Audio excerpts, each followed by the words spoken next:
এবং চলো ক্লাসে ফিরে যাই। তো আমাদের লাস্ট লাইনটা কি ছিল বলো তো? আমাদের লাস্ট লাইনটা ছিল যে সম্পৃক্ত দ্রবণের ঘনমাত্রা কার সমান হয়? দ্রাব্যতার সমান হয়। এবং এই বিষয়ে আমরা সবাই একমত। দ্রাব্যতা সমান। হ্যাঁ, এই বিষয়ে আমরা কি বলতো সবাই একমত, এবং আমরা এটা খুব ভালোভাবেই শিখতে পেরেছি, তাই না? আমরা কিন্তু খুব ভালোভাবেই এই যে লাইনটা, যে সম্পৃক্ত দ্রবণের ঘনমাত্রা দ্রাব্যতার সমান, এটা শিখতে পেরেছি এবং বুঝতে পেরেছি। আবার কি সমস্যা শুরু করলো আজব! জুম ইদানিং অনেক সমস্যা করতেছে, শুধু শুধু আমি জুমের পিছনে টাকা ঢালতেছি এতগুলা। আরে রেকর্ডও হচ্ছে এগুলা। আস্তাগফিরুল্লাহ। এই কাইফ আছো? কাইফ? কাইফ নেই? কি ব্যাপার, কাইফ নেই? আচ্ছা আচ্ছা, ফাইকা চলে আসছে। কাইফ আছে তো? কথা বলতেছে না। আচ্ছা দেখো, তো আমাদের লাস্ট লাইনটা কি ছিল? সম্পৃক্ত দ্রবণের ঘনমাত্রা দ্রাব্যতার সমান। তো আজকে আমরা মেইনলি পড়াশোনা করব আয়নিক গুণফল নিয়ে। কি নিয়ে বলো তো? আমাদের আজকের টপিক হচ্ছে আয়নিক গুণফল। গুণফল। তো আয়নিক গুণফল পড়াশোনা করার জন্য তোমাদের যে টপিকটা নিয়ে খুব ভালো আইডিয়া থাকা লাগবে সেটা হচ্ছে ভাইয়া কোন দ্রবের কোন একটা দ্রবণের ঘনমাত্রা। ঘনমাত্রা সম্পর্কে তোমাদের কি খুব ভালো আইডিয়া আছে? আইডিয়া আছে কিনা চলো আমরা চেক করে ফেলি। আইডিয়া আছে কিনা চলো এটা আমরা কি করে ফেলি, চেক করে ফেলি।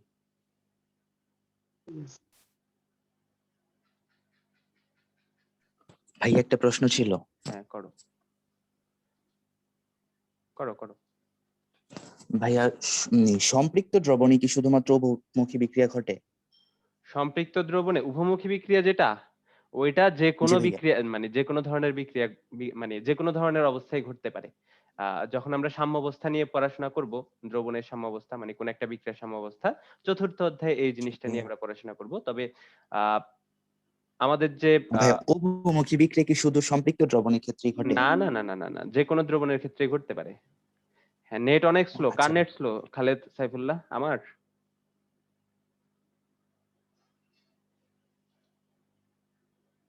সাইফুল্লাহ? আচ্ছা দেখো, তো আমরা পড়াশোনা করব আয়নিক গুণফল নিয়ে। তো আয়নিক গুণফল নিয়ে পড়াশোনা করার জন্য আমাদের যে জিনিসটা সম্পর্কে খুব ভালো আইডিয়া থাকা লাগবে, আহ না ভাই আমার, এই ইমন এই লেখালেখি করবা না। লেখালেখি করলে আমি রিমুভ দিয়ে দিব তোমাকে, ঠিক আছে? আচ্ছা, তো আয়নিক গুণফল নিয়ে আমরা পড়াশোনা করব। তো আয়নিক গুণফল নিয়ে পড়াশোনা করার জন্য আমাদের ঘনমাত্রা সম্পর্কে খুব ভালো আইডিয়া লাগবে। তো বলো তো, মনে করো আমি একটা সালফিউরিক অ্যাসিডের দ্রবণ নিলাম, ঠিক আছে? সালফিউরিক অ্যাসিডের দ্রবণ নিলাম। এই দ্রবণে এই যে ভাইয়া গুণফল বানানটা ঠিক করেন। কি হয়েছে? গুণফল বানান কি হয়েছে? হ্যাঁ, এই গুণফল বানান কি হয়েছে? এরকম লেখে না গুণফল? ভাইয়া ও ঠিকই তো আছে ভাইয়া। মনে হচ্ছিল গয়ের সাথে গয়ের সংযোগ। আচ্ছা ঠিক আছে, এখানে দুইটা আছে, মনে করো এখানে দুইটা আছে, বাদ দাও, ঠিক আছে? আচ্ছা ঠিক আছে, সমস্যা নাই, এরকম হয়ে থাকে। এই আমি কিন্তু বাংলায় অনেক ভালো। আমি যখন এইচএসসি তে পরীক্ষা দিয়েছি তখন আমার বাংলা প্রথম পত্রে মার্ক ছিল 87, আর বাংলা সেকেন্ড পেপারে মার্ক ছিল 88। তো এই মার্কটা কিন্তু বাংলাদেশে খুব কম স্টুডেন্টরাই পায়। কেমনে পাইছেন ভাইয়া বাংলায় এত মার্ক? এটা ছিল এইচএসসি তে ছিল। কেমন? আচ্ছা, তাহলে দেখো, মনে করো তোমার কাছে একটা দ্রবণ আছে, দ্রবণটা হচ্ছে সালফিউরিক অ্যাসিডের দ্রবণ। তো সালফিউরিক অ্যাসিডের যে দ্রবণটা নিছো, এই দ্রবণটার টোটাল আয়তন 2 লিটার, এবং এখানে সালফিউরিক অ্যাসিড আছে মনে করো কত গ্রাম? 98 গ্রাম। কেউ কি আমাকে বলতে পারবা ভাইয়া, এই যে সালফিউরিক অ্যাসিডের দ্রবণটা নিলাম, এই দ্রবণে সালফিউরিক অ্যাসিডের ঘনমাত্রা কত? এই দ্রবণটাতে 0.5 মোল পার লিটার। সালফিউরিক অ্যাসিডের ঘনমাত্রা কত? সালফিউরিক অ্যাসিডের ঘনমাত্রাকে আমরা থার্ড ব্র্যাকেট সালফিউরিক অ্যাসিড দিয়ে প্রকাশ করতে পারি। কেউ বের করতে পারবা এটা? একজন বলল 0.5 মোল পার লিটার, একজন বলল যে ভাইয়া ঘনমাত্রা। ঘনমাত্রা বলতে আমরা মোলারিটি দিয়ে হিসাব করতেছি, ঘনমাত্রা কিন্তু অনেকগুলা টাইপ আছে। তো আমরা এই যে টপিকগুলা পড়তেছি এখানে মোলারিটিকে বেশি দাম দিব, মাঝে মাঝে গ্রাম পার লিটারকেও একটু দাম দিব, ঠিক আছে? দাম দিলে আমাদের কিন্তু দাম কমবে না, তাই না? তো ঘনমাত্রা আমরা কিভাবে বের করি বলতো? কোন একটা দ্রবণে দ্রবের ঘনমাত্রা ইজ ইকুয়াল টু কি বলতো? দ্রবের মোল সংখ্যা ডিভাইড বাই দ্রবণের আয়তন। এটা না ছিল ঘনমাত্রা বা মোলারিটির সংজ্ঞা, এস ইজ ইকুয়াল টু। এটা জানো তোমরা সবাই? ভাইয়া, সবাই জানো? কি ভাইয়া? জি ভাইয়া। আমার জি ভাইয়া। ব্যাচের বাইরে যারা আছো, আফ্রিদি, তোমরা কি জানতা এটা? বা ইলমা, তারপরে আর কে কে আছো, সাইফুল্লাহ, রিফাত, তো তোমরা কি এই জিনিসটা জানতা যে ঘনমাত্রা কিভাবে বের করে? নীরবতা সম্মতির লক্ষণ, কিন্তু এখানে মানে এই ক্ষেত্রে আমরা জি। অসম্মতি। আচ্ছা আচ্ছা, ঠিক আছে, সম্মতির লক্ষণ। তাহলে এটা কোথা থেকে আসছে, এই সূত্রটা কোথা থেকে আসছে? নির্দিষ্ট তাপমাত্রায় প্রতি লিটার দ্রবণে যত মোল দ্রব দ্রবীভূত থাকে তাকে আমরা কি বলি? ওই দ্রবের মানে ওই দ্রবণের ঘনমাত্রা বলি। এখন সাপোজ তোমার একটা দ্রবণ ছিল, এই দ্রবণে তোমার যে দ্রবটা আছে দ্রবের মোল সংখ্যা হচ্ছে n মোল, এবং দ্রবণের যে আয়তনটা সেটা নির্দিষ্ট তাপমাত্রায় ভি লিটার। তাহলে ভি লিটার দ্রবণে তোমার দ্রব আছে কত মোল? n মোল। তাহলে 1 লিটার দ্রবণে দ্রব থাকবে কত মোল? n বাই ভিএল মোল, তাই না? তো এই 1 লিটার দ্রবণে যত মোল দ্রব থাকবে সেটাই কি ওই দ্রবণের ঘনমাত্রা। তাহলে এটাই কি হবে আমাদের দ্রবণের ঘনমাত্রা বা মোলারিটি। তাহলে এজন্য আমরা কি বলতে পারি? Molarity is equal to n by VL. এখন দুনিয়া তো এত সুন্দর না যে সব সময় কি থাকবে, তোমার দ্রবটা থাকবে কত মোল সংখ্যা আকারে, বা দ্রবণের আয়তনটা থাকবে লিটার এককে। এরকম কিন্তু সব সময় থাকে না, দুনিয়া এত সুন্দর না। সাধারণত কি থাকে, তোমার যে দ্রবণটা দেওয়া থাকে এই দ্রবণে দ্রবের দেওয়া থাকে ভর কোন এককে বলতো? গ্রাম এককে। সাপোজ কি দেওয়া থাকলো? ডাব্লিউ গ্রাম দেওয়া থাকলো, এবং দ্রবণের আয়তনটা দেওয়া থাকে কোন এককে বলতো? ভি মিলিলিটার এককে। এখন দ্রবের ভর থেকে আমরা দ্রবের মোল সংখ্যা কিভাবে বের করি বলতো? দ্রবের ভর থেকে দ্রবের মোল সংখ্যা is equal to W by M, gram ভর ডিভাইড বাই তার আণবিক ভর। এবং ভি মিলিলিটারকে, এই যে ভি মিলিলিটার, মিলিলিটার এককে যে আয়তন, ওইটাকে আমরা লিটার এককে কিভাবে নিই বলতো ভাইয়া? 1000 দিয়ে ভাগ করে নিই, তাই না? 1000 দিয়ে ভাগ করে নিই। তো এখন আমরা S ইজ ইকুয়াল টু কি জানি? S ইজ ইকুয়াল টু জানি n বাই VL। তাহলে n এর মান কি দেখলাম আমরা? n এর মান দেখলাম W বাই M, আর VL এর মান কি দেখলাম বলতো? VL এর মান দেখলাম VML ডিভাইড বাই কত বলতো? 1000। তো এখান থেকে আমরা কি পাই বলতো? S is equal to 1000 W by M। MP. তাহলে S ইজ ইকুয়াল টু আমরা আরো একটা সূত্র পাইলাম 1000 W বাই MV, যেখানে W এর পরিচয় কি বলতো? ডাব্লিউ এর পরিচয় গ্রাম এককে দ্রবের ভর, হ্যাঁ, আর ভি এর পরিচয় কি বলতো? মিলিলিটার এককে দ্রবণের আয়তন, তাই না? তো কখনো একক নিয়ে কনফিউশনে পড়বা না। তো এই সূত্র, সেকেন্ড যে সূত্রটা, এটা যদি তুমি ইউজ করতে চাও, দ্রবের ভর অবশ্যই কোন এককে নিতে হবে? ডাব্লিউ এককে নিতে হবে। আর দ্রবণের আয়তন কোন এককে নিতে হবে? মিলিলিটার এককে নিতে হবে। আর এই সূত্রটা তো যদি তুমি ইউজ করতে চাও, তাহলে দ্রবের মোল সংখ্যা নিতে হবে, আর দ্রবণের আয়তন নিতে হবে কোন এককে বলতো? লিটার এককে। তো এই ছিল আমাদের দ্রবণের ঘনমাত্রা নিয়ে কথাবার্তা।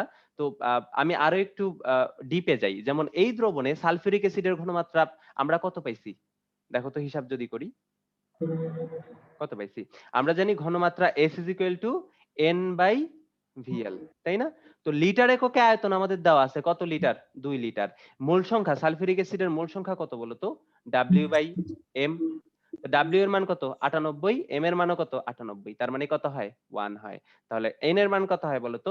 1। তাহলে হাফ একক কি হবে? মোল পার লিটার, বা বড় হাতের M, একই কথা, তাই না? তো বুঝতে পারছো এই ম্যাথটা? জি ভাইয়া, বুঝতে পারছি। আচ্ছা, তাহলে এই যে দ্রবণটা ছিল, এই দ্রবণে আমরা সালফিউরিক এই জায়গায় এমটা কি বললেন জানি? আচ্ছা, কোন এম?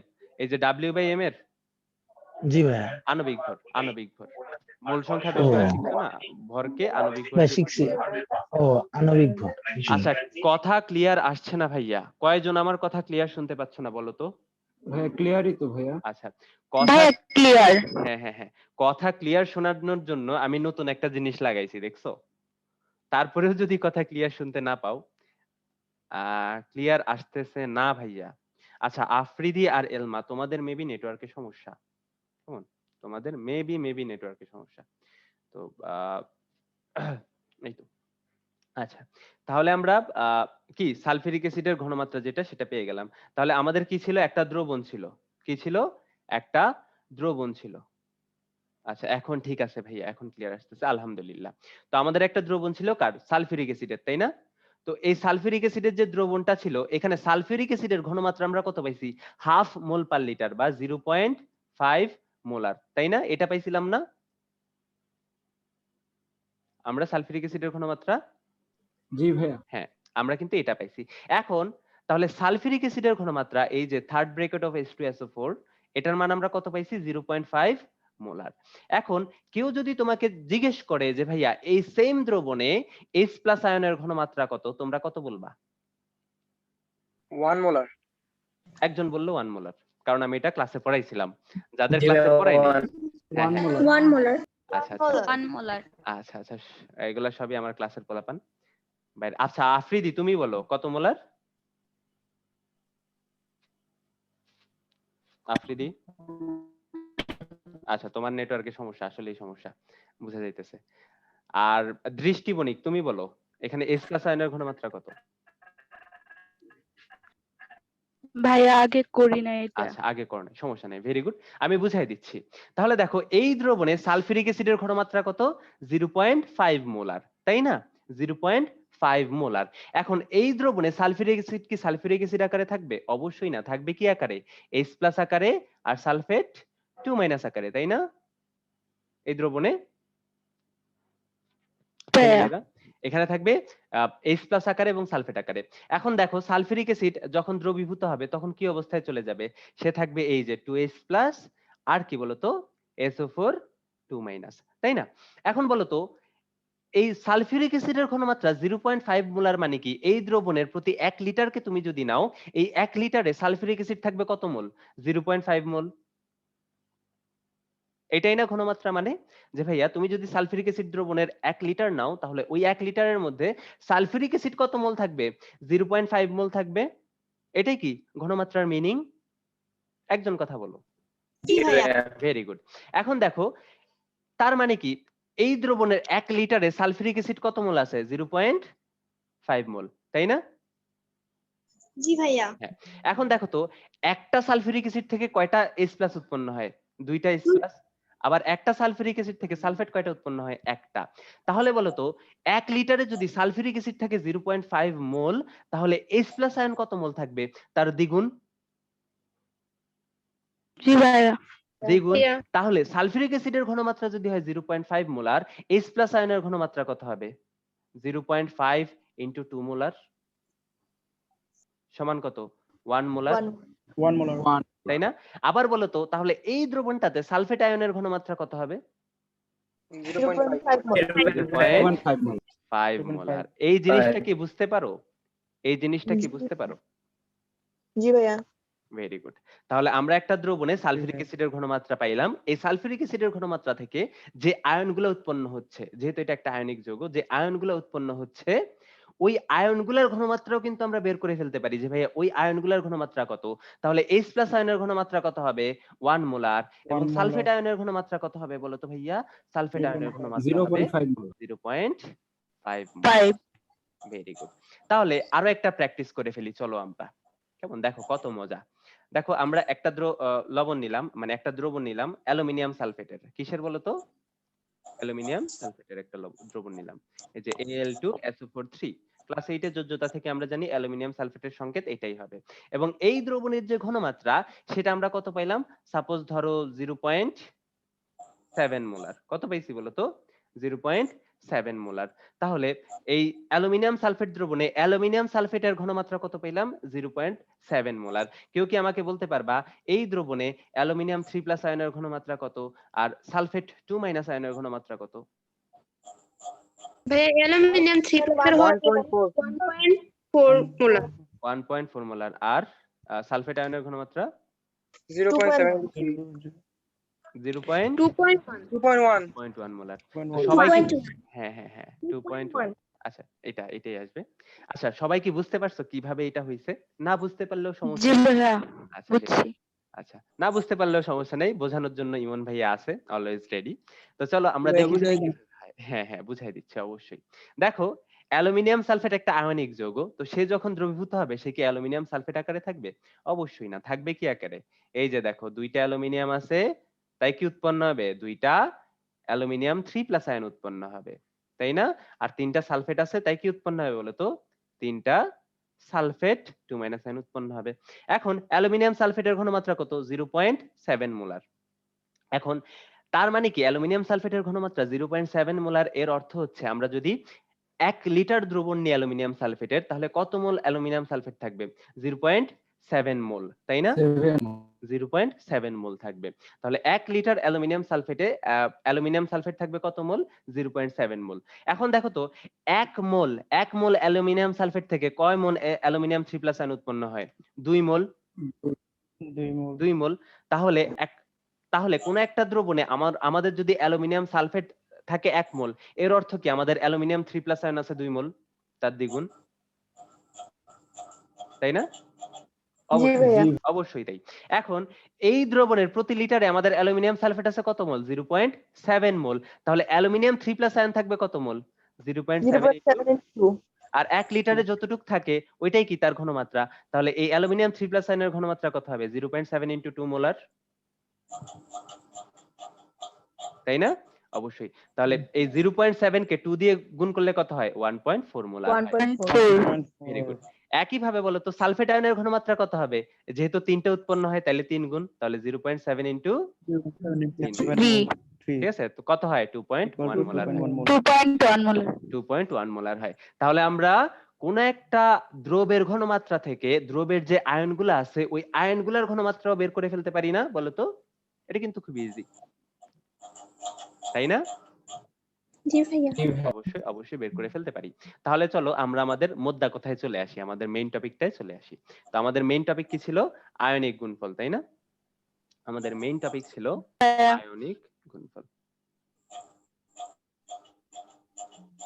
আচ্ছা ভাইয়া, ঘনমাত্রার একক কি গ্রাম পার লিটারে কখন হতে পারে? অবশ্যই হতে পারে। আচ্ছা এগুলা আচ্ছা এই কোশ্চেনটা কে করছো? ভাইয়া আমি। রাহাত। আকাশ নাকি রাহাত? রাহাত। হ্যাঁ ভাই। এই না, ভাবতেছিলাম দ্রাব্যতার একক গ্রাম পার লিটারে। এই শোনো শোনো, এই রাহাত আমি সংজ্ঞায় পড়ছিলাম তো মোল পার লিটার। আচ্ছা এই শোনো, ঘনমাত্রার একক গ্রাম পার লিটার হইতে পারে, এটা কি ক্লাসে আমি পড়াই নাই? রাহাত না, হঠাৎ গুলাই ফেলছিলাম ভাইয়া। এই এই সংজ্ঞায় পড়ছিলাম তো যে প্রতি লিটারে কত মোল থাকে, হ্যাঁ হ্যাঁ হ্যাঁ এজন্য। ঠিক আছে, সমস্যা নেই, হইতে পারে। সংজ্ঞায় তো মোল বলা আছে, এজন্য। হ্যাঁ হ্যাঁ হ্যাঁ হইতে পারে, সমস্যা নেই, হইতে পারে। ঘনমাত্রা বলতে আমরা মোলারিটির সংজ্ঞা জানি, মোল পার লিটার। কেমন? মোলারিটির সংজ্ঞা। আর মোলারিটি হচ্ছে ঘনমাত্রার একটা বিশেষ প্রক্রিয়া। কেমন? ঘনমাত্রা প্রকাশের আরো অনেকগুলা প্রক্রিয়া আছে। ওইটা শিখতে হলে তোমাদের কি পড়া লাগবে? পরিমাণগত রসায়ন পড়া লাগবে। তো পরিমাণগত রসায়নে আমরা 6 থেকে 7টা ঘনমাত্রা প্রকাশের পদ্ধতি দেখব। কেমন? অনেকগুলা পদ্ধতি দেখব। এটা আছে তোমাদের সেকেন্ড ইয়ারে। তাহলে সবাই মিউট করে ফেলো। আচ্ছা দেখো, এবার আমরা আয়নিক গুণফল নিয়ে পড়াশোনা করব। দেখো ভাই, আমরা যে দ্রবণগুলো নিয়ে আলোচনা করতেছি, কখনো কি বলছি এই দ্রবণগুলো সম্পৃক্ত আছে বা অসম্পৃক্ত আছে না অতিপৃক্ত আছে? আমরা কিন্তু একবারও এই কথাগুলো উচ্চারণ করি না। তাহলে আমরা যে টপিকগুলো এখন পড়াশোনা করতেছি, এই টপিকগুলো সকল ধরনের দ্রবণের জন্য পসিবল, তাই না? আমাদের সম্পৃক্ত দ্রবণ লাগবে না, অসম্পৃক্ত দ্রবণ লাগবে না, অতিপৃক্ত দ্রবণও লাগবে না, দ্রবণ হইলেই হইছে। ঠিক আছে? আমরা যে টপিকগুলো এখন পড়তেছি এই টপিকগুলা দ্রবণ হইলেই হইছে। কেমন? তাহলে আমরা আয়নিক গুণফল নিয়ে পড়াশোনা করব। মনে করো যে কোনো একটা দ্রবণ আছে আমার কাছে, যে কোনো একটা দ্রবণ আছে, এই দ্রবণটাতে যে যৌগটা দিয়ে আমরা বা যে দ্রবণটা দিয়ে আমরা দ্রবণটা বানাইছি, ওই দ্রবণটার নাম হচ্ছে এবি। এবি হচ্ছে একটা আয়নিক যৌগ, যেটার ক্যাটায়ন হচ্ছে A+ আর অ্যানায়ন হচ্ছে কি বলতো? B-। কেমন? তাহলে A+ হচ্ছে ক্যাটায়ন আর B- কি বলতো? অ্যানায়ন। তো এর হচ্ছে একটা দ্রবণ দেওয়া আছে, কি আছে বলতো? এই মহাশয়ের আমাদের কাছে কি আছে? একটা দ্রবণ দেওয়া আছে এবং বলা আছে এই দ্রবণে এই দ্রবটার ঘনমাত্রা যেটা সেটা হচ্ছে S। কত বলতো? S। অথবা আমরা S না ধরি, এই দ্রবটার ঘনমাত্রা হচ্ছে, সাপোজ ধরে নি এই যে থার্ড ব্র্যাকেট অফ AB। কেমন? Third bracket of AB। ঠিক আছে? তাহলে আমরা একটা দ্রবণ পাইছি, যে দ্রবণটা উৎপন্ন করছে কোন দ্রব বলতো? AB নামের একটা দ্রব, যার A হচ্ছে ক্যাটায়ন এবং B হচ্ছে অ্যানায়ন। তাহলে এই যে আয়নিক যৌগটা, সে যখন দ্রবীভূত হবে সে কি এই অবস্থায় থাকবে? অবশ্যই এই অবস্থায় থাকবে না। সে কি উৎপন্ন করবে? A+ আর কি বলতো? B-। তাই না? ভাইয়া এটা জি কেমনে ভাইয়া। বুঝলেন জি যে এটা ভাইয়া। শুধু একটা A প্লাস বা B মাইনাস আয়ন উৎপন্ন করে? এরকম তো হতে পারতো যে A3+ আয়ন বা B2- আয়ন। হইতে পারে, আমরা স্বাভাবিক অবস্থায় ধরে নিছি। কেমন? স্বাভাবিক অবস্থায় একযোজি হিসেবে ধরে নিছি। ঠিক আছে? সমস্যা নেই, ওই বাকি কেসগুলো আমরা পড়াশোনা করব। এত উতলা হইও না। আমরা পড়বো এবং পড়তে পড়তে হচ্ছে পড়ার কোনো কুল কিনারা থাকবে না, অনেক কিছুই পড়বো আমরা। তাই না প্রাপ্তি? এই ইদানিং জি ইদানিং ভাইয়া। ইদানিং প্রাপ্তিকে অনেক বেশি সম্বোধন করা হয়েছে, পুরনো বাকিগুলা কই? এই নাসিতা কই? এই নাসিতা ক্লাসে? ভাইয়া আসি আমি। আচ্ছা আচ্ছা, ঠিক আছে। নাসিতা এগুলা পারে আগে থেকে, না নাসিতা? আচ্ছা। একটু একটু পারি ভাইয়া, আগে তো হ্যাঁ করাইছিলেন। হ্যাঁ হ্যাঁ হ্যাঁ, ফার্স্ট কে যেন হয়েছিল, এখান থেকে এক্সাম নিছিলাম মনে হয়। ফার্স্ট কে হয়েছিল? সাজিদ হয়েছিল ফার্স্ট, তোমরা কেউ হও নাই। এই সাজিদ হয়েছিল না নাসিদ হয়েছিল? সাজিদ হয়েছিল মনে জি হয়। ভাইয়া, সাজিদ হইছে। সাজিদ সাজিদ হয়েছিল, হইছিল। সাজিদ হয়েছিল। আচ্ছা ঠিক আছে। আচ্ছা, তাহলে এ বি কি আকারে থাকবে? এ প্লাস আর বি মাইনাস আকারে থাকবে। এখন এ বি যে দ্রবটা আছে তার একটা ঘনমাত্রা আছে, তাহলে কি বলতো এই এ প্লাস আর এ মাইনাসেরও কি থাকবে? একটা ঘনমাত্রা থাকবে না? তার মানে কি আমরা যে দ্রবণটা পাইছি এই দ্রবণে দ্রব থেকে উৎপন্ন আয়নগুলার কি আছে? ঘনমাত্রা আছে। এবং এই আয়নগুলার যে ঘনমাত্রা পাবো ওই আয়নগুলার গুণফলকেই কি বলা হয় ভাইয়া? এই দ্রবণের আয়নিক গুণফল বলা হয়। এই যে ভাইয়া দুইটা আমরা আয়ন পাইছি, আয়নগুলার ঘনমাত্রা আছে, আয়নগুলার ঘনমাত্রাকেই আমরা কি বলবো বলতো? আয়নিক গুণফল বলবো। এই দ্রবণের আয়নিক গুণফল বলবো, যাকে কি বলা হয়? যাকে কে আইপি দিয়ে প্রকাশ করা হয়। তাহলে আয়নিক গুণফল কি ভাইয়া? কোন একটা দ্রবণে দ্রব থেকে উৎপন্ন আয়ন সমূহের ঘনমাত্রার গুণফলকে আমরা কি বলি? ওই দ্রবণের আয়নিক গুণফল বলি। আমি আবার রিপিট করতেছি, কোন একটা দ্রবণে দ্রব থেকে উৎপন্ন আয়নগুলির ঘনমাত্রার গুণফলকেই আমরা কি বলি? ওই দ্রবণের আয়নিক গুণফল বলি। তোমরা কি বুঝতে পারছো? জি ভাইয়া। জি ভাইয়া। আচ্ছা, ভেরি গুড। তাহলে এই যে দ্রবণটা আমরা পাইছি, এই দ্রবণে আয়ন কে কি উৎপন্ন হচ্ছে? এ প্লাস উৎপন্ন হচ্ছে আর বি মাইনাস উৎপন্ন হচ্ছে। তাহলে এ প্লাস এর একটা ঘনমাত্রা থাকবে যাকে আমরা third bracket of A plus দিয়ে প্রকাশ করলাম, বি মাইনাস এরও কি থাকবে? একটা ঘনমাত্রা থাকবে যাকে আমরা third bracket of B minus দিয়ে প্রকাশ করলাম। এবং এই দুই ঘনমাত্রাকে আমরা গুণ করলে যেই রাশিটা পাবো সেটাকে আমরা কি বলবো বলতো? এই দ্রবণের আয়নিক গুণফল বলবো। আমি কি ক্লিয়ার করতে পারছি সবাইকে? এবং একে জি প্রকাশ ভাইয়া। করা হয় কি দিয়ে? কে আইপি দিয়ে। কে হচ্ছে একটা ধ্রুবক, আইপি হচ্ছে কি? আয়নিক IP প্রোডাক্ট, দ্বারা আয়নিক গুণফল। কেমন? Ionic product. প্রোডাক্ট।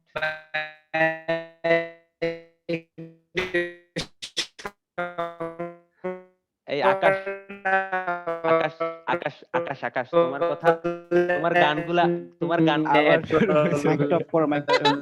তোমার গানগুলা অনেক কথা সুন্দর। গান।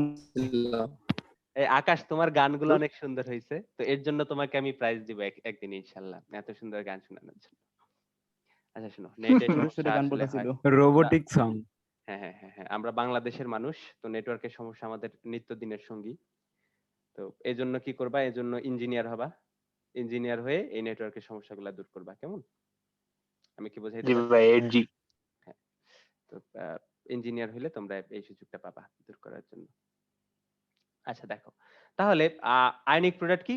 কোন একটা দ্রবণে কি থাকবে? দ্রব থেকে যে আয়নগুলো উৎপন্ন হয় তাদের ঘনমাত্রা থাকবে। এই ঘনমাত্রাগুলোকে গুণ করলে আমরা যে রাশিটা পাবো ওই রাশিকে বলা হয় ভাইয়া এই দ্রবণের আয়নিক গুণফল। সাপোজ ভাইয়া আমরা এখানে এ বি নিলাম, এখন এই দ্রবণটা তো এ বি টাইপের যৌগ না হয়ে ভাইয়া এ বি টু টাইপের যৌগ তো হইতে পারতো, তাই না? এই দ্রবণের দ্রব যেটা হইতে পারতো না? এই পারতো? তাহলে জি এ বি ভাইয়া। টু জি টাইপের, ভাইয়া। হ্যাঁ হ্যাঁ, এ বি টু টাইপের যদি যৌগ হইতো তাহলে সেই দ্রবটা দ্রবণে আয়নিত হয়ে যাইতো। আয়নিত হয়ে কি উৎপন্ন হইতো বলতো? এ টু প্লাস উৎপন্ন হইতো আর টু বি মাইনাস A2+। উৎপন্ন হইতো, তাই না? টু জি বি ভাইয়া। মাইনাস উৎপন্ন হইতো। এই মাসুম আলম, আঁকা কি করবা না, আঁকা কি করলে কিন্তু আমার রাগ উঠে। তো আমার রাগ উঠলে কিন্তু তোমাকে মিটিং থেকে বের করে দিব। কেমন? আচ্ছা দেখো, তাহলে এই টাইপের যৌগ এ বি টু থেকে কি উৎপন্ন হবে? A two plus plus two B minus. তো এটা আমরা কিভাবে বুঝলাম ভাইয়া? যেহেতু এ এর যোজনী বি এর সামনে গেছে, তো যোজনী আর জারণ সংখ্যা অধিকাংশ ক্ষেত্রে সমান হয়। সব ক্ষেত্রে এটা সত্য না, সব ক্ষেত্রে এটা সত্য না। তো যেহেতু আমাদের অ্যাকুরেটলি দেয়া নাই বা ওই পরমাণুগুলো দেওয়া নাই, তো আমরা ধরে নিব যোজনী আর জারণ সংখ্যা সমান। তার মানে এ এর যোজনী হচ্ছে 2, তাই উপরে আমরা চার্জ লিখছি কি 2 প্লাস। আর বি এর যোজনী হচ্ছে কত হবে? যেহেতু এই সাইডে 1 দিয়ে গুণ করা, কিছু নেই মানে, তার মানে চার্জ হবে -1। কেমন? আর ক্যাটায়ন সবসময় শুরুতে থাকে আর অ্যানায়ন কোথায় থাকে বলতো? পিছনে থাকে। একটা আয়নিক যৌগের ক্যাটায়ন থাকে শুরুতে, অ্যানায়ন থাকে পিছনে। তো এটা আমরা ক্লাস 6 এ শিখছিলাম মনে হয়। তাহলে এ বি টু থেকে কি উৎপন্ন হয়? এ টু প্লাস আর টু বি। ভাইয়া মাঝে মাঝে কি আপনি জান নাকি নেটওয়ার্কের প্রবলেম আমার? আমি কি মাঝে মাঝে আটকে যাই? সবাই বলো তো। না না ভাইয়া। ভাইয়া। না ভাইয়া। আচ্ছা, তোমাদের সবার নেটওয়ার্কে একটু বেশি সমস্যা আমি বুঝতে পারছি। অনেকে হয়তো ওই ক্লাসই করতে পারতেছে না। আচ্ছা ঠিক আছে, তাহলে বলো তো এবার আমাদের আয়নিক গুণফল কেআইপি কি হবে? আমরা জানি আয়নিক গুণফল কেআইপি সমান কি ভাইয়া? আয়নগুলার ঘনমাত্রার গুণফল। তাহলে বলো তো এখানে এই এ টু প্লাস এর একটা ঘনমাত্রা থাকবে আর কি বি মাইনাস এর একটা ঘনমাত্রা থাকবে। তাহলে এই দুইটা ঘনমাত্রাকে গুণ করলেই কি পাবো আমরা? আয়নিক গুণফল পেয়ে যাব না? বলো তো। না ভাইয়া, তার সাথে 2 গুণ করতে হবে না? তার সাথে 2 গুণ করতে হবে, তাইলে পেয়ে যাব।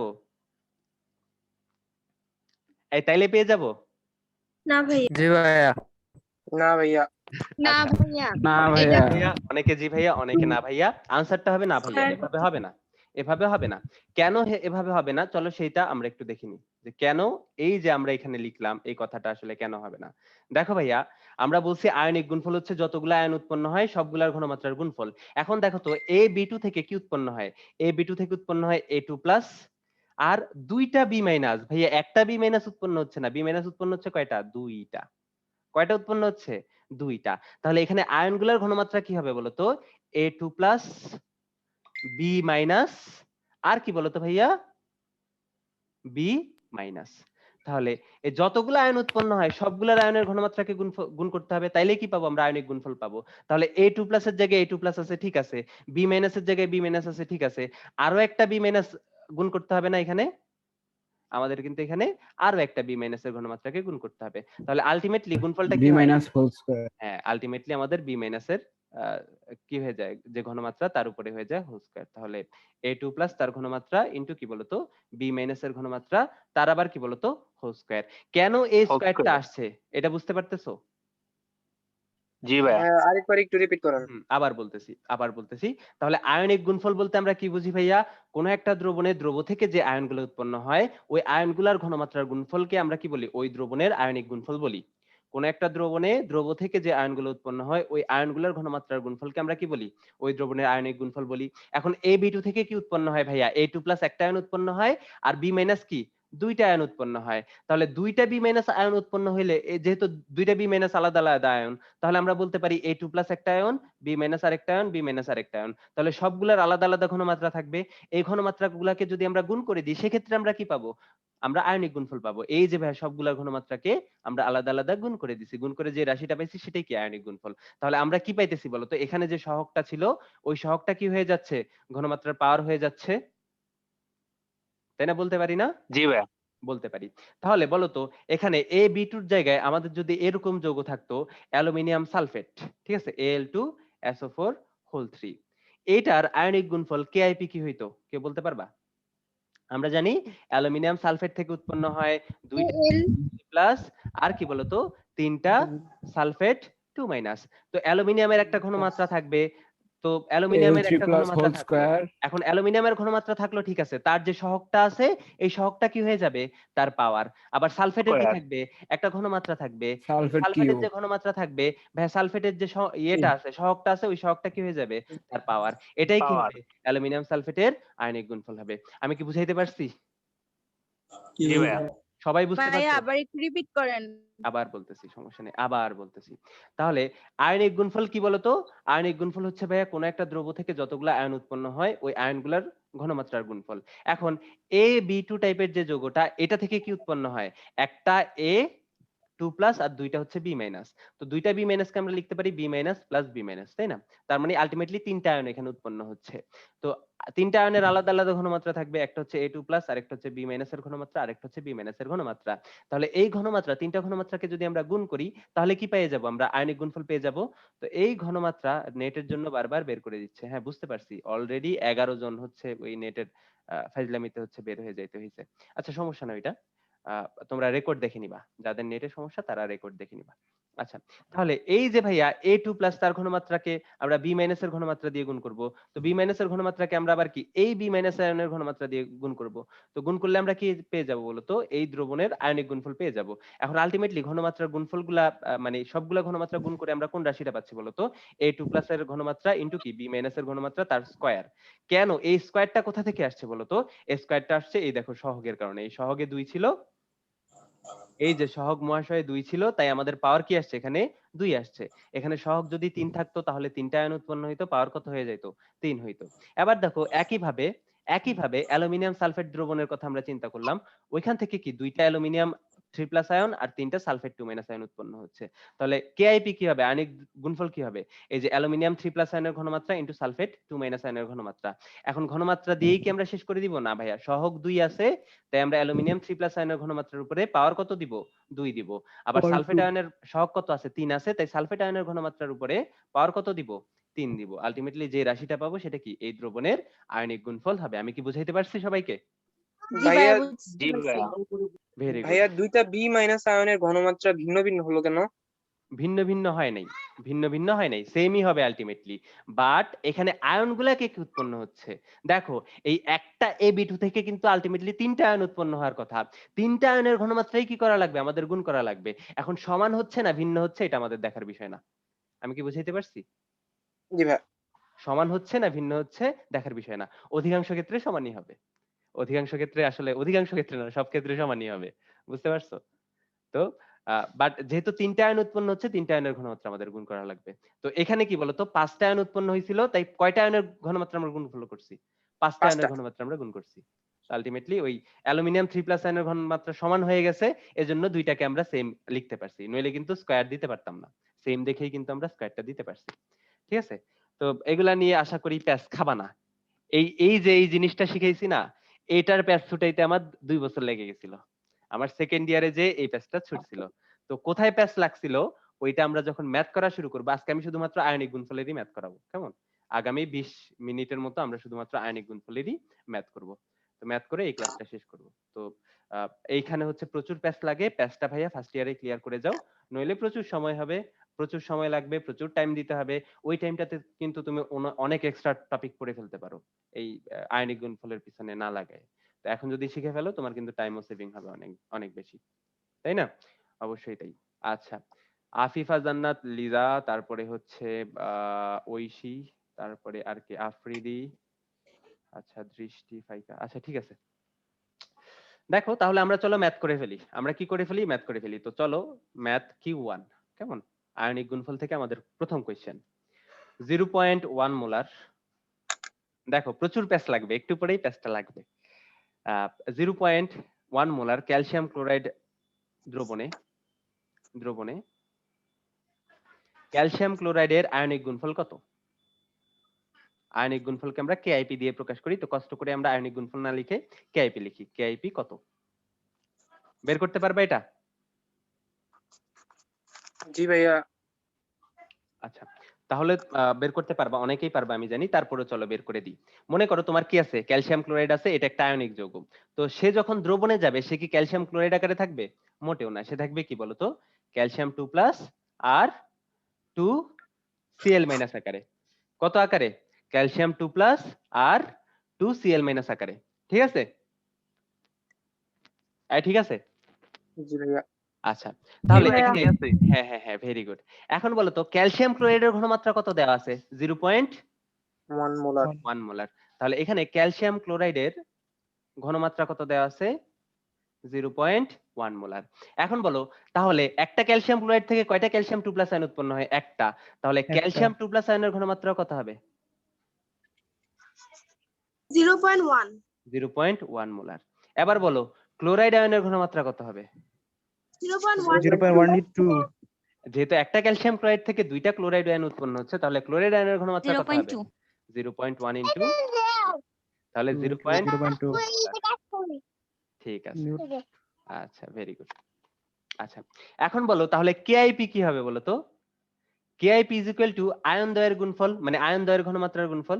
তাহলে ক্যালসিয়াম 2+ আয়ন আছে আর কি ক্লোরাইড মাইনাস আয়ন আছে, তাদের কি ঘনমাত্রার গুণফল। এখন ক্যালসিয়াম 2+ আয়নের সহগ কত? কিছু নাই মানে 1। তাহলে ক্যালসিয়াম 2+ আয়নের ঘনমাত্রার উপরে পাওয়ার কত হবে?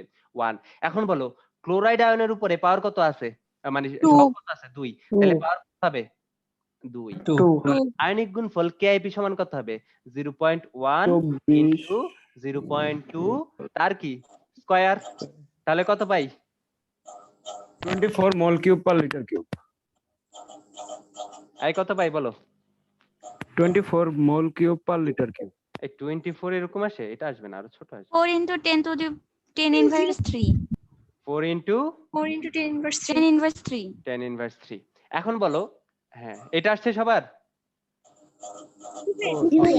আচ্ছা, এখন বলো তো একক কি হবে ভাইয়া? এটা হচ্ছে 1 molar into 0.2 molar whole square. তাহলে এখান থেকে একটা m আসবে, এখান থেকে কয়টা আসবে? দুইটা m আসবে। তাহলে একক কি হবে বলো তো?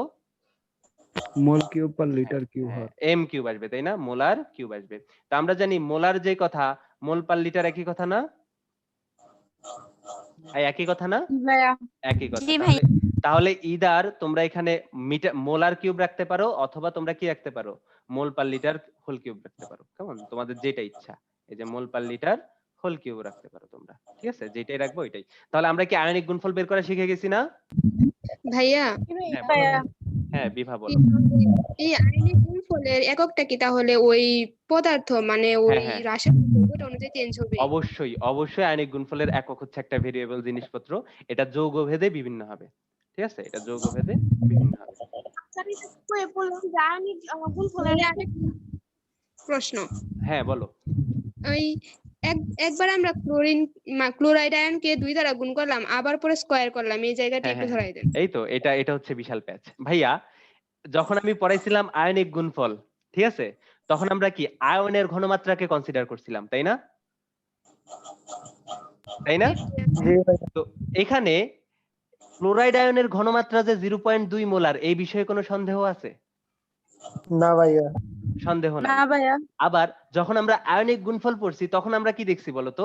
এই ক্লোরাইড আয়নের ঘনমাত্রাই হবে, কিন্তু পাওয়ারটা কি হবে? তার সহগ। এই জন্য ওই পাওয়ারটা সহগ আসছে, ঠিক আছে? তো দুইটাকে এক করার কোনো কারণ নাই, দুইটা আলাদা জিনিস, ঠিক আছে? ঘনমাত্রা একটা জিনিস আর আয়নিক গুণফল আলাদা আলাদা জিনিস। তো ঘনমাত্রাগুলোকে গুণ করলেই আমরা কি পাবো? আয়নিক গুণফল পাবো। এবং ভাইয়া ওই আয়নিক গুণফল বের করার জন্য আমাদের শুরুতে কি করতে হবে? এই ঘনমাত্রাগুলো খুব ভালোভাবে বের করে ফেলতে হবে। এবং এইটাতে তুমি যে কোশ্চেনটা করছো, এটাতে কম বেশি ওই 99% পোলাপানেরই অনেক প্যাচ লাগে। তো ওই প্যাচের কারণে তারা ম্যাথে ভুল করে বসে, কেমন? আমারে দিল, আমি এরকম করতাম, কি করতাম জানো? 0.1 মোলার এটা, এখানে কত? 0.1 মোলারই বসাই দিতাম, ঠিক আছে? আর 0.1 না, 0.2 মোলার পাইছিলাম, তো আয়নিক গুণফল বের করলে আমরা কি করতাম? 0.1 কে 0.2 দিয়ে গুণ করতাম। না ভাই এটা করলে হবে না, 0.2 এর উপরে স্কয়ার দিতে হবে। কেন? সহগ হচ্ছে 2। আমি কি বুঝাইতে পারছি? এবং কেন সহগ 2, কেন ওইটা পাওয়ারে যাচ্ছে, ওইটাও কিন্তু আমি দেখাইছি। তাহলে এই ম্যাথটা সবাই বুঝতে পারছেন? জি ভাইয়া। আচ্ছা তাহলে চলেন ভাই আরো। একটা প্রশ্ন ছিল। হ্যাঁ হ্যাঁ করো।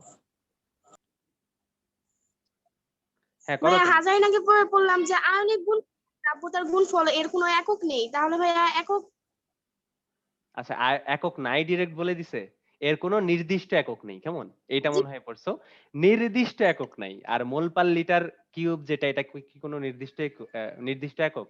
নির্দিষ্ট একক কিন্তু না, ওইটা কি হচ্ছে? দ্রব্যভেদে চেঞ্জ হচ্ছে। কেআই বুঝি না। ভাইয়া ডিরেক্ট এখানে বলে দিছে যে কেএসপি এবং কেআইপি এর কোনো একক নেই। এককই নাই মানে জি কোনো ভাইয়া, এককই নাই? 164 আচ্ছা শোনো, হ্যাঁ একক আছে। নইলে দেখো ওই যেই লাইনে বলছে তার পরের লাইনে যে ম্যাথগুলা করছে সবগুলার পিছনে দেখবে একক ইউজ করছে তিনি, তাই না? দেখবা। আচ্ছা ঠিক আছে, সমস্যা নেই, একক আছে আসলে, বাট এককটা নির্দিষ্ট না। যেহেতু বইতে আছে, যদি এমসিকিউ তে আসে তোমরা লিখে দিবে একক নাই, যেহেতু বইতে আছে, বাট একক কিন্তু আছে আসলে, ঠিক আছে?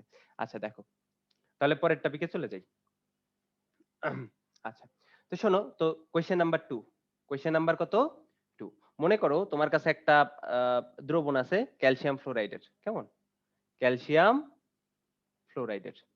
তো এই দ্রবণে, এই অনেক ইন্টারেস্টিং ম্যাথ এগুলা, এই ম্যাথগুলা প্র্যাকটিস করে করে তোমরা তোমাদের কনফিউশন দূর করবা, কেমন?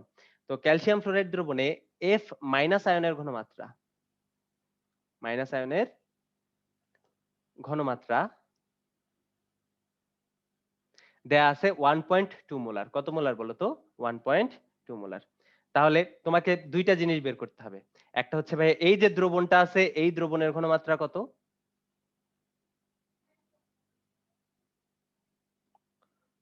কত? তাহলে তোমার ফার্স্ট যে কোশ্চেনটা সেটা কি বলতো? এই দ্রবণ যেটা আছে ক্যালসিয়াম ফ্লোরাইডের, ওই দ্রবণের ঘনমাত্রা কত? এবং সেকেন্ড যে জিনিসটা তোমার বের করা লাগবে সেটা হচ্ছে আয়নিক গুণফল কত? এই যে ক্যালসিয়াম ফ্লোরাইড দেওয়া আছে ওইটার আয়নিক গুণফল কত? এটা বের করতে পারবা? তাহলে চলো বের করে ফেলি। দেখো দেখো এখানে ক্যালসিয়াম ফ্লোরাইড দ্রবণে গিয়ে কি কি আকারে থাকবে? ক্যালসিয়াম 2 প্লাস আর কি 2F মাইনাস। F minus. তো এখানে ফ্লোরাইড আয়নের ঘনমাত্রা কত বলো তো ভাইয়া? 1.2 মোলার। 1.2 মোলার। 1.2 হ্যাঁ, ফ্লোরাইড আয়নের ঘনমাত্রা 1.2 মোলার। এখন আমরা ওই কনভেনশনাল নিয়মে করি। আমরা সবগুলা সংখ্যা দিয়ে করলে হবে কি, আমাদের বেসিক স্ট্রং হবে অনেক, ঠিক আছে, কিন্তু বই থেকে আমরা আস্তে আস্তে দূরে সরে যাব।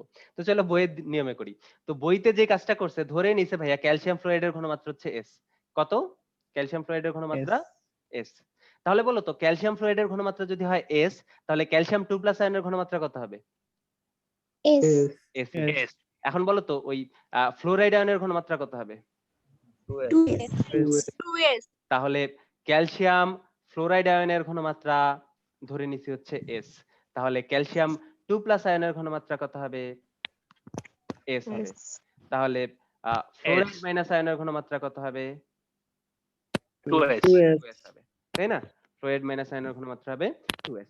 এখন বলো তো ফ্লোরাইড মাইনাস আয়নের ঘনমাত্রা আবার কত দেওয়া আছে? 1.2 1.2 মোলার আছে বা মোল পার লিটার আছে, তাই না? তাহলে বলো তো এখান জি, থেকে এস এর ভ্যালু কত হবে? 0.6 1.2 divide by 2 mole per litre, তাই না? তার মানে 0.6 মোল পার লিটার। তাহলে বলো তো এই এস কার কার ভ্যালু বলো তো? এস হচ্ছে ক্যালসিয়াম ফ্লোরাইড আয়নের ঘনমাত্রা, আবার কি ক্যালসিয়াম 2+ আয়নের ঘনমাত্রা। তাহলে দুইটার ঘনমাত্রাই কি আমরা বের করে ফেলছি না? জি ভাইয়া। লিটার। তাহলে বলো ক্যালসিয়াম 2+ আয়নের ঘনমাত্রা কত হবে? 0.6 মোল পার লিটার, মোলার বড় হাতের এম, ঠিক আছে? আবার ক্যালসিয়াম ফ্লোরাইড বা দ্রবণের ঘনমাত্রা কত হবে? 0.6 মোল পার লিটার। তাহলে দ্রবণের ঘনমাত্রা কত? এটাই আনসার, ঠিক আছে? এটাই আমাদের আনসার। আমি কি বুঝাইতে পারছি? না ভাইয়া শুনেন ভাই আবার রিপিট করেন। না দেখেন কিরকম দেরি লাগতেছে বলি। বলো। যদি ক্যালসিয়াম ফ্লোরাইডের ঘনমাত্রা দেওয়া থাকতো ঠিক আছে, হ্যাঁ হ্যাঁ তো ফ্লোরিনের যদি বের করতাম তখন তো মানে স্কয়ার করা লাগতো না ঘনমাত্রা বের করতে, ঘনমাত্রা বের করতে, ফ্লোরিনের। ঘনমাত্রা বের করতে।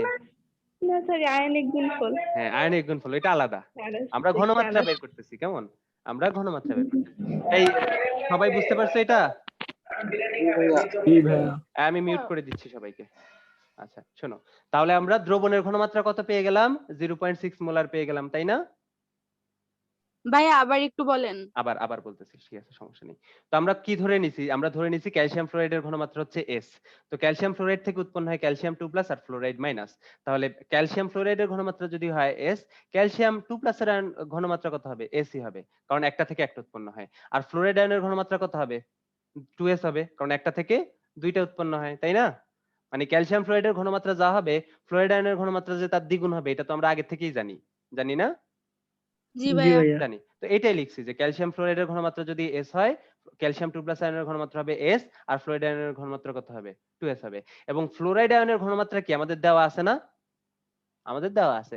তো এই ফ্লোরাইড আয়নের ঘনমাত্রা 1.2 মোল পার লিটার আমরা যেহেতু দেওয়া আছে লিখে ফেলছি।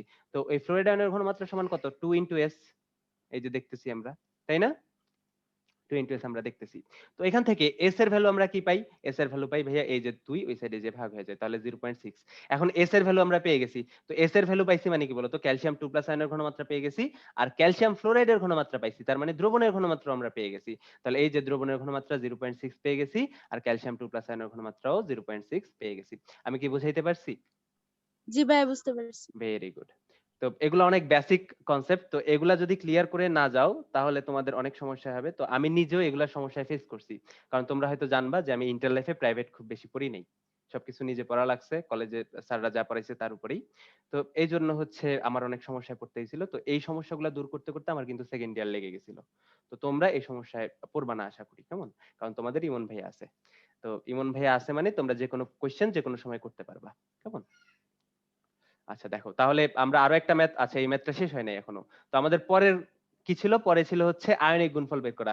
এখন আমরা ফ্লোরাইড আয়নের ঘনমাত্রাও জানি, আমরা ক্যালসিয়াম 2+ আয়নের ঘনমাত্রাও জানি, আমরা আয়নিক গুণফল কেআইপি বের করতে পারবো না? জি ভাইয়া তাহলে কেআইপি মানে কি? ক্যালসিয়াম 2+ আয়নের ঘনমাত্রা ইনটু কত? ফ্লোরাইড মাইনাস আয়নের ঘনমাত্রা তার স্কয়ার। জি ভাইয়া। 0.864 একটা ছেলে একটা মেয়ে একসাথে বলা শুরু করছে, দুইটারই সেম অবস্থা। ভাই সুরের মতো আসতেছে কথাগুলা, সুর মানে 0.864 ভাই নেটওয়ার্কে অনেক ঝামেলা ভাইয়া। হ্যাঁ হ্যাঁ, তো বুঝতে পারছি আমি, সমস্যা নেই। তোরা কি বাড়িতে ভুলে গেছস? হ্যাঁ বাড়িতে। হ্যাঁ আচ্ছা চলো, তাহলে ক্যালসিয়াম 2+ আয়নের ঘনমাত্রা আমরা কত পাইছি? এস। তাহলে এস এর জায়গায় এস বসাইলাম। ক্লোরাইড মাইনাস আয়নের ঘনমাত্রা কত পাইছি? 2s। 2s এর জায়গায় 2s বসাইলাম, তার উপরে কি আছে? স্কয়ার। আলটিমেটলি আমরা কত পাচ্ছি বলো তো গুণ করে? 0.864 এই যে 4s³ পাচ্ছি। তাহলে 4 আর এস এর জায়গায় কত বসাবো? 0.6। হ্যাঁ বলো, কেউ কিছু বলতে চাইছো? কেআইপি এখানে দিচ্ছেন ক্লোরাইড 2 প্লাস। ক্লোরাইড 2+ কেন দিছি? ক্লোরাইড মাইনাস একটা ক্লোরাইড। ক্লোরাইড কেমনে আসতো? আচ্ছা এটা ফ্লোরাইড, সরি। ও ভাইয়া ফ্লোরাইড। শোনো, আমি ফ্লোরাইডই লিখেছি কিন্তু তোমাদের দুষ্ট চোখে ক্লোরাইড লিখেছো, কারণ তোমাদের চোখে অনেক সমস্যা। না ভাই আজকে মোবাইলের স্ক্রিন নষ্ট হয়ে গেছে। হ্যাঁ তোমাদের চোখে সমস্যা, মোবাইল ঠিকই আছে। ঠিক আছে, না ওয়াইফাই প্রবলেম ভাই। হ্যাঁ না তোমাদের চোখে প্রবলেম। আচ্ছা বলো কত আসে? 864 0.864। তো একক কি হবে? একক হবে m কিউব। তো m কিউব যেই কথা, মোল পার লিটার হোল কিউব একই কথা। জি ভাইয়া। আচ্ছা আচ্ছা ঠিক আছে, তো এটা আমাদের আনসার। তো এই ম্যাথটাও বুঝতে পারছো সবাই? কোশ্চেন ভাইয়া বুঝতে হ্যাঁ পারছি। করো, কোয়েশ্চেন করো তানভীর, যত খুশি। f minus equal to 2s লিখলেন, তারপরে এই যে আবার f f মাইনাস মাইনাস এর ঘনমাত্রা 2s। হ্যাঁ এই যে f মাইনাস এর ঘনমাত্রাই তো 2s আমরা পাইছি ভাই। f মাইনাস এর ঘনমাত্রা মানে ঘনমাত্রা, ঠিক আছে? f মাইনাস এর ঘনমাত্রা মানে f মাইনাস এর ঘনমাত্রা, আর স্কয়ারটা আসছে কার জন্য? সহগের জন্য, ঠিক আছে? সহগের জন্য। এখন এখানে তুমি s দিয়ে যদি ঝামেলা না করতে চাও, তো ফ্লোরাইড মাইনাসের ঘনমাত্রা তুমি কত পাইছিলা বলো তো? দেওয়াই আছে 1.2। তো এখানে তুমি 1.2 বসায় দাও, সমস্যা নাই তো। আচ্ছা ভাই। হ্যাঁ বাট তুমি যখন হ্যাঁ বলো, আর কেউ কোনো কোশ্চেন? না ভাইয়া। আচ্ছা, তো এই ম্যাথটা কিন্তু আমরা এভাবেও করতে পারতাম যে ভাইয়া এই যে কেআইপি সমান কত? কেআইপি সমান হচ্ছে ক্যালসিয়াম 2+ আয়নের ঘনমাত্রা ইনটু কত? ফ্লোরাইড মাইনাস আয়নের ঘনমাত্রা হোল স্কয়ার। তো ক্যালসিয়াম 2+ আয়নের ঘনমাত্রা পাইছি 6m, তো বসাই দিলাম 6m। ফ্লোরাইড আয়নের ঘনমাত্রা দেওয়াই ছিল কত? 1.2m, 1.2 তার স্কয়ার। বলো কত হয়? দেখবা 0.864। 0.864 সেম আনসারই আসে। কেমন? মোল পার লিটার কিউব। আর কোনো কনফিউশন আছে? আর কোনো কনফিউশন না নেই? ভাইয়া, না ভাইয়া। ঠিক আছে, তো এই জিনিসটাই কনফিউশন বাঁধাবা না। আমি বারবার বলতেছি, এগুলাতে বারবার তোমাদের কনফিউশন হবে, হাজারবার কনফিউশন হবে, এবং এই কনফিউশন আসলে দূর হবে না ওইভাবে যদি তুমি উল্টাপাল্টা জায়গায় যাও বুঝতে। আপনি কবে থেকে অফলাইনে পড়াবেন? জবে থেকে লকডাউন শেষ হবে। আজকে তো দেখছো ময়মনসিংহের অবস্থা। স্যার জি ভাইয়া ভাইয়া অনেক অবস্থা আমরা খারাপ। এক মাস অফলাইন অনলাইনে পড়ান, আমরা বাসায় চলে আসছি। এক লাইন আচ্ছা, এক মাস পড়াইতে গেলে তো ঈদ পর্যন্ত চলে যাবে। জি ভাইয়া, ঈদের পরে আচ্ছা অফলাইন শুরু করব। আচ্ছা দেখা যাক, সমস্যা ভাই নেই। আগে পড়ে নেই, পরে লাস্টে আমরা ডিসকাশন করবো নি এই ব্যাপারে। হ্যাঁ এটা নিয়ে আমরা লাস্টে ডিসকাশন করব, ওই অনলাইন অফলাইন নিয়ে আমার ব্যাচে যারা আছে তাদের সাথে একটা ডিসকাশন আছে এই ক্লাসটা শেষেই। ঠিক আছে, তাহলে চলো আরো একটা ম্যাথ করি। এবার ম্যাথ আমরা করব না, এবার ম্যাথটা তোমাদের করতে দিব বাসায়। ঠিক আছে, তাহলে মনে করো, আচ্ছা ভাই। হ্যাঁ দেখো, মনে করো এইচডব্লিউ এটা। তাহলে যদি না পারো পরের দিনে এসে আমি করে দিব। অ্যালুমিনিয়াম সালফেটের একটা দ্রবণ আছে, অ্যালুমিনিয়াম সালফেটের হচ্ছে একটা দ্রবণ আছে। দ্রবণে এইটাও সেম ম্যাথ, ঠিক আছে? দেয়া আছে হচ্ছে সালফেট 2- আয়নের ঘনমাত্রা কত দেওয়া আছে? 1.5 মোলার। ঠিক আছে, 1.5 মোলার। তো তোমাকে যেটা বের করতে হবে সেটা হচ্ছে অ্যালুমিনিয়াম 3+ আয়নের ঘনমাত্রা কত, তারপরে দ্রবণের ঘনমাত্রা কত। দ্রবণের ঘনমাত্রা মানে অ্যালুমিনিয়াম সালফেটের ঘনমাত্রা, একই কথা। তার মানে অ্যালুমিনিয়াম সালফেটের ঘনমাত্রা কত, ঠিক আছে? এটা ঘনমাত্রা কত, এবং সবার শেষে বের করতে হবে কেআইপি কত, আয়নিক গুণফল কত। বের করতে পারবে না তো এটা তোমাদের বাড়ির কাজ, সবাই লিখে ফেলো, এখনই লিখে ফেলো, এটা তোমাদের বাড়ির কাজ। কারণ আমি কিন্তু নোট দিব না, আমি লেকচার দিব। নোটটা সবার শেষে, টপিক শেষ হওয়ার পরে দিব একদম একসাথে। ভাইয়া হ্যাঁ ভাইয়া বলো। একটার মাঝখানে দেখছিলাম যে মানে দুইটার এরকম ঘনমাত্রা গুণ কইরা তারপরে যৌগটার ঘনমাত্রা দিয়ে ভাগ করে দিছে, ওইটা কি সে সূত্র? হ্যাঁ সাম্য ধ্রুবক আলাদা, ওইটা 4 নাম্বার চ্যাপ্টারে পড়বো। এটারে বলা হয় সাম্য ধ্রুবক। আচ্ছা এটা পড়বো, সমস্যা নেই। সঞ্জিত কুমার ঘোষ স্যারের বইতে একটা সূত্র এরকম দেওয়া ছিল। হ্যাঁ বের করে ফেলছি। এই সমস্যা নেই, এটা পড়াবো, সবই পড়াবো। আচ্ছা এটা করে ফেলছে, সমস্যা নেই, এটা বাড়ির কাজ, এটা আজকে দেখানোর দরকার নেই। তাহলে এই ছিল মোটামুটি আমাদের আজকের ক্লাস। তো ক্লাসের পরে চলে যাওয়ার কোনো দরকার নেই, কথা আছে। এটা তুলছো? এইচডব্লিউটা সবাই তুলতে পারছো? জি ভাইয়া হ্যাঁ তুলছি। ভাইয়া। যে বিষয়টা সেটা হচ্ছে তোমাদের ফার্স্ট ইয়ারে এই ফার্স্ট পেপারের মানে চ্যাপ্টার গুলা, 5টা চ্যাপ্টার শেষ করার পাশাপাশি আরো একটা চ্যাপ্টার তোমাদের খুব বেশি দরকার হয়, তাই না? কোনটা দরকার হয় বলো তো? কোনটা দরকার হয় তোমাদের বলো তো? পরিমাণগত রসায়ন। হ্যাঁ, পরিমাণগত রসায়ন যে চ্যাপ্টারটা আছে এটা অনেক বেশি দরকার হয়। আহা,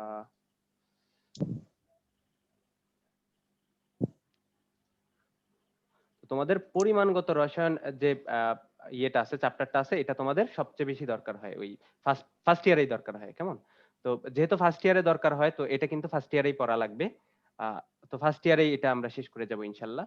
তো ফার্স্ট ইয়ারে পড়ার মানে এটা শেষ করার জন্য তোমাদের একটা কোর্স আমি ইয়ে করতেছি, যেহেতু অনলাইনে লকডাউন মোটামুটি 1-2 সপ্তাহ থাকবে, এবং অনলাইনে তোমাদের ক্লাস করতে মনে হয় না কোনো আপত্তি থাকবে 1 মাস লিস্ট, কেমন? তো এই জন্য পরিমাণগত রসায়নের অনলাইন ভিত্তিক, শুধুমাত্র অনলাইন ভিত্তিক আমি একটা কোর্স দিয়ে দিছি, যেটা 11 এপ্রিল থেকে শুরু হবে। তো এটা শুধুমাত্র একটা চ্যাপ্টারের উপরে থাকবে, পরিমাণগত রসায়ন, কেমন? তো পরিমাণগত রসায়ন শুরু থেকে শেষ পর্যন্ত আমরা সবকিছু পড়বো, এটা একদম আগা থেকে গোড়া পর্যন্ত সবকিছু শিখবো। এবং এখানে প্রচুর শর্টকাট টেকনিক আছে, যেগুলা যদি তুমি শিখো তোমার অ্যাডমিশন টেস্ট অনেক বেশি ইজি হয়ে যাবে। তোমরা দেখছো কিনা আমি জানি না, এবার হচ্ছে মেডিকেল অ্যাডমিশন টেস্ট হয়েছে, তো পরিমাণগত রসায়ন থেকে 2-3টা মনে হয় কোয়েশ্চেন আসছিল, এবং 2-3টা কোয়েশ্চেন হচ্ছে আমার প্রথম ক্লাসে পড়ানো। আমি 1 নাম্বার চ্যাপ্টার মানে 1 নাম্বার ক্লাসে যা পড়াইছি ওইগুলাই আসছে, ঠিক আছে, লঘুকরণ সূত্র দিয়ে, তারপরে ওই ঘনমাত্রা দিয়ে। তো অ্যাডমিশন টেস্টের প্রস্তুতি তোমরা জানো যে ওই ইন্টার ফার্স্ট ইয়ার থেকে নিতে হয়। যত যাই বলুক যে ভাইয়া এইচএসসি দেওয়ার পরে 3 মাসে কোপাই দিব, এটা কখনোই পসিবল না, এটা কেউই পারে না, ঠিক আছে? যারা কোপাই দিতে যায় তারা লাস্টে কোপ খেয়ে বসে থাকে। তো এই কোর্সটা শুরু হবে 11 এপ্রিল থেকে। তো এই কোর্সে টোটাল 20টা ক্লাস থাকবে, 20টা ক্লাসের বেশি লাগলে আমি দিব, সমস্যা নাই, কম লাগলে আমি আরো বাড়াই দিব। তো এই কোর্সে মূলত ওই প্রথমে যা করা হবে মানে সব একসাথে প্যারালালি করা হবে, যে বেসিক ক্লিয়ার করা হবে, কেমন? একদম মূল সংখ্যা থেকে শুরু করা হবে। তারপরে হচ্ছে যেটা করা হবে, এইচএসসি এবং অ্যাডমিশন টেস্টের বিগত বছরের কোশ্চেন গুলা শেষ করা হবে, কমপ্লিট করা হবে। এছাড়া সঞ্জিত কুমার গুহ স্যারের যে কঠিন কঠিন ম্যাথ গুলো আছে ওইগুলো সব সলভ করে দেওয়া হবে এখানে, এবং পাশাপাশি থাকবে অসংখ্য শর্টকাট টেকনিক। তো শর্টকাট টেকনিক কেমন হয় ওইটা যদি কারো মানে কোনো কনফিউশন থাকে যে শর্টকাট টেকনিক বলতে ওই বেসিক জিনিসপত্র পড়লেই হয়ে যাবে, তো এটা সম্পর্কে আরো ক্লিয়ার আইডিয়া যদি কেউ গেইন করতে চাও, তোমরা তোমাদের বড় ভাইয়া যারা আছে আমার কাছে পড়ে তাদের কাছে একটু যেও। তাদের এরকম কনফিডেন্স ছিল যে ভাইয়া সেকেন্ড পেপারের সব চ্যাপ্টার পারি, জৈব যোগে খালি সমস্যা। পরিমাণগত রসায়ন পড়াইতে গেছি, তো যখন শর্টকাটটা বা ওই কঠিন কঠিন ম্যাথগুলো আমরা 2 লাইনে সলভ করা শুরু করলাম, তখন কিন্তু তারা পাগল হয়ে গেছে, কেন আমরা এতদিন এত কঠিন ভাবে শিখছি। ঠিক আছে, ভাইয়া কি কি বারে পড়াবো ওইটা আসলে ওই পরে ঠিক করা হবে, কেমন? অবশ্যই ওই তোমাদের সবার সুবিধা দেখে তারপরে এই টাইমটা অ্যানাউন্স করা হবে, ব্যাচ ফর্ম করে তারপরে হচ্ছে শুরু করে দিব। তো 11 এপ্রিল থেকে শুরু। তো ভাইয়া বৃহস্পতি আর শুক্রবার কিন্তু না। আচ্ছা, আমি এইটা যেহেতু কোর্স 20টা ক্লাস, আমি সপ্তাহে 3 দিন বা 4 দিন ক্লাস করাইতে পারি, কেমন? আর বৃহস্পতিবার শুক্রবার না, হ্যাঁ এটার আনসার তোমরা একটু পরে পেয়ে যাবা, কেমন প্রাপ্তি? আমরা ব্যাচ মিটিং করব একটু পরে, ব্যাচ মিটিং এ বৃহস্পতিবার শুক্রবারের সমস্যার সমাধান হয়ে যাবে, সমস্যা নেই। আর এই কোর্সটা তোমরা তোমাদের বন্ধু বান্ধব সবার কাছে ছড়িয়ে দিবা। কেন ছড়িয়ে দিবা? সবারই পরিমাণগত রসায়ন লাগবে। আর সত্যি কথা যেটা, ওই ফার্স্ট ইয়ারে পরিমাণগত রসায়ন যখন তোমরা কলেজে পড়ো, তোমাদের ঘোড়ার আন্ডা ছাড়া কিছু পড়া হয় না। তোমরা আসলে মুখস্থ করে কি কি পড়ো আল্লাহ জানে, আল্লাহ মাহবুব জানে। মানে খুব একটা গুরুত্ব কিন্তু এই চ্যাপ্টারের উপর দেওয়া হয় না। তো এই গুরুত্বটা কিন্তু আমাদের ফার্স্ট ইয়ারে যেহেতু আছে সিলেবাসে, ফার্স্ট ইয়ারেই দিতে হবে। এই জন্যই মূলত এই কোর্সটা অ্যানাউন্স করা। তো এটা তোমরা যাদের দরকার তারা জয়েন করবা, কেমন? তো এটা ছিল লাস্ট কথা। তো যারা ব্যাচের আছো তাদেরকে আমি একটু পরে আরেকটা লিংক দিব, তোমরা ব্যাচ মিটিং এ চলে আসবা, কেমন? আর বাকিদের ক্লাস 3 নাম্বার ক্লাস শেষ, 4 নাম্বার ক্লাস কবে দিব আবার সেটা আমি গ্রুপে জানাই দিব, দ্রাব্যতার, কেমন? তো এই ছিল আমাদের কথাবার্তা। তোমরা ভালো থাকো, সুস্থ থাকো, এই কামনায় আমি বিদায় নিচ্ছি।